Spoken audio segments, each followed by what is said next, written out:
बहुत ही बेहतरीन आज आदेश माननीय सुप्रीम कोर्ट ने दिया है, क्योंकि आवारा कुत्तों का बहुत ही आतंक, खासतौर पर हम एनसीआर की बात करें और गुरुग्राम की विशेष बात करें तो बहुत ज़्यादा हर गली के अंदर, हर सड़क के ऊपर कुत्तों का आतंक था।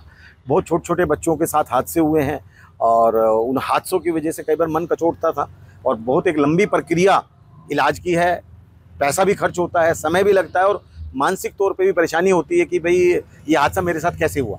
और इस हादसे में कई बार बड़े लोग तो चलो पत्थर मारकर लकड़ी से बच भी अपने आप को बचा भी लेते हैं, लेकिन जब छोटे बच्चों के साथ, परिवार के अन्य सदस्यों के साथ, बुजुर्गों के साथ जब ऐसा होता है तो मन में बहुत पीड़ा होती है।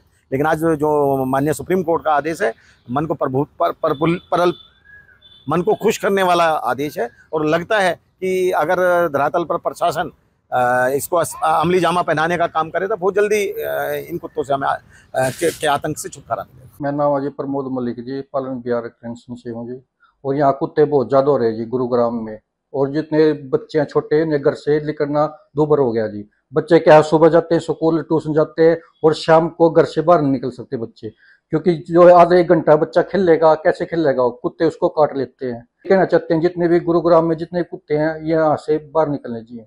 हर जड़ पे बच्चों को झड़पते हैं, बड़े बुजुर्ग जो है मतलब घर से निकलना दूभर हो गया उनका, बच्चों का और बुजुर्ग का ही। नहीं, बहुत अच्छा निर्णय है सुप्रीम कोर्ट का। कुत्ते जो आवारा डोल रहे हैं बहुत ज्यादा, इनको सेलेक्टर होम में रखा जाए तो बहुत अच्छा रहेगा, अच्छा निर्णय। अभी थोड़ी देर पहले स्कूल की वैन गई, उसके पीछे ही 3-4 कुत्ते दौड़ दौड़ के उनको काटने का डोल रहे। पैदल चलने वाला का तो बहुत बुरा हाल है, बहुत बच कर निकलना पड़ता है, बहुत ज्यादा परेशानी है। हमारे पड़ोस में कईयों को काटा है, मोटरसाइकिल से भी गिर गया, मोटरसाइकिल भी टूट गई, हाथ पैर पर भी चोट लगी। जो ये फैसला लिया है बहुत ही अच्छा लिया है जनता के लिए। जगह जगह गली गली बहुत ही आवारा कुत्ते घूमते थे, जिससे कि चलने आने में और सैर करने में डर लगता था। जहाँ भी देखो कुत्ते फैले हुए थे, इसलिए हमारी सुरक्षा को देखते हुए सुप्रीम कोर्ट ने जो फैसला किया बहुत ही अच्छा किया। इसके बारे में हम सब उसकी सराहना करते हैं। बिल्कुल ठीक बात है, सुप्रीम कोर्ट ने आदेश दिया है कि आवारा जो पशु है उनके लिए शेल्टर होम होना बहुत ज़रूरी है। लेकिन मैं समझता हूँ कि या तो इंसानों के लिए ही शेल्टर होम नहीं बनाए जा रहे, तो जानवरों के लिए सरकार से क्या उम्मीद रखेंगे हम। आज कुछ एनजीओ का सहारा है जिनकी वजह से आज जो ये गली के डॉग्स है या और जो जानवर है जिनका रह बसर किया जा रहा है कुछ एनजीओ के कारण। लेकिन सरकार की उदासीनता के कारण आज जो हालात है गलियों में, आप देखिए आवारा कुत्ते बच्चों को काटते हैं, नोचते हैं, हमला करते हैं और इस तरीके की घटनाएं दिन प्रतिदिन बढ़ती जा रही है। तो सरकार को जरूर संज्ञान लेना चाहिए और इस ओर तो खासकर इनके लिए शेल्टर होम का निर्माण सुप्रीम कोर्ट ने भी बोला है और उससे पहले भी काफ़ी एनजीओज ने भी इसके लिए आवाज़ उठाई थी कि भाई इनके शेल्टर होम होने नहीं चाहिए, लेकिन सरकार की कोई सुनवाई नहीं। मैं फिर दोहराता हूँ कि ये इंसानों को शेल्टर होम नहीं दे सकते तो जानवरों के लिए इनसे क्या उम्मीद रखी जा सकती है। देखो, मैं इस बारे में बताना चाहूँगा कि प्रेजेंट टाइम के अंदर जो स्ट्रे डॉग हैं वो एक बहुत बड़ा चैलेंज है किसी भी म्यूनिसिपल कॉरपोरेशन के लिए। और जो म्यूनिसिपल कॉरपोरेशन गुड़गांव है वो स्ट्रे डॉग्स को लेकर उन्होंने 2 एजेंसीज हायर की हुई है और उन दोनों एजेंसी का मेन काम ये है कि वो स्टरलाइजेशन का काम करती हैं और वैक्सीनेशन का काम करती हैं।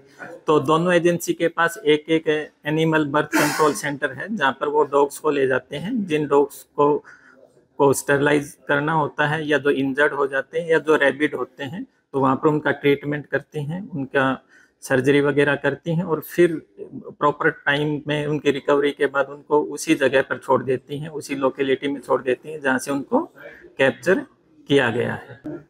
ऑनरेबल कोर्ट ने जो डिसीजन दिया है, जो ऑर्डर है, उसकी कॉपी अभी नहीं मिली है और ऑर्डर की कॉपी जैसे ही मिलेगी तो ऑर्डर को पढ़ा जाएगा और ऑनरेबल कोर्ट ने जो ऑर्डर किया है उसकी पालना सुनिश्चित की जाएगी। और यदि इस तरह के कोई शेल्टर होम वगैरह बनाने का कहा है ऑनरेबल कोर्ट ने, तो हमारी कोशिश होगी कि जल्दी से जल्दी लैंड आइडेंटिफाई करके और प्रॉपर इंफ्रास्ट्रक्चर तैयार किया जाए। अभी निगम की तरफ से कोई एज सच इतना बड़ा शेल्टर होम नहीं है कि जिसमें मतलब कि 1000 के करीब हम रोक सकें। अभी हमारे पास 2 ABC सेंटर चल रहे हैं, तो उसमें उन्हीं डॉग्स को लाया जाता है जिनको स्टरलाइजेशन या वैक्सीनेशन या ट्रीटमेंट देना होता है। आज की जो हाउस की मीटिंग थी उसमें स्ट्रे डॉग को लेकर इश्यू उठा था और उसमें भी यही बात आई थी कि भाई कि आने वाले टाइम में हम स्ट्रे डॉग्स को कैसे कंट्रोल कर सकते हैं और ज़्यादा से ज़्यादा डॉग्स को हम स्टरलाइज और वैक्सीनेट कर सकें। तो अब ये डिसाइड हुआ है कि हम 4 एजेंसीज को हायर करेंगे। एट प्रेजेंट हमारी 2 एजेंसीज ही हैं। एग्जैक्ट डेटा तो मेरे पास नहीं है कि कितने आ रहे हैं, ये सीएमओ साहब से उपलब्ध हो सकता है। तो जो डॉग बाइट के केस होते हैं वो सीएमओ साहब के वहीं जाते हैं ट्रीटमेंट वगैरह के लिए।